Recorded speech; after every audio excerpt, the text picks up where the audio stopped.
காக்கும் தேவனாம் இயேசு கிறிஸ்துவின் நாமத்தில் அன்பின் வாழ்த்துக்கள். நீதிமொழிகள் 1ஆம் அதிகாரம் 23ஆம் வசனம். என் ஆவியை உங்களுக்கு அருளுவேன், என் வார்த்தைகளை உங்களுக்கு தெரிவிப்பேன். ஆம் பிரியமானவர்களே, அவருடைய ஆவியை அவர் நமக்கு அருளும் பொழுது நாம் எல்லா காரியத்திலும் ஜெயம் கொள்கிறவர்களாய் எழும்பி நிற்கலாம். நமக்கு விரோதமாய் வருகிற எல்லாவற்றையும் நாம் அர்த்தமாக்கி போடலாம்.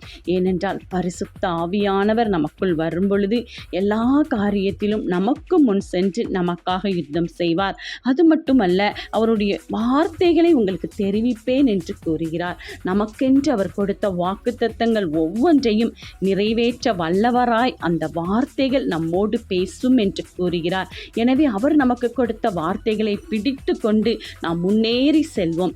எந்த சூழ்நிலையானாலும் சரி, அடைபட்ட கதவுகளானாலும் சரி, எல்லாம் திறக்கப்படும். தேவாவியானவர் நம்மோடு இருந்து சகலவற்றையும் நமக்கு நன்மையாய் முடிப்பார். ஆமென்.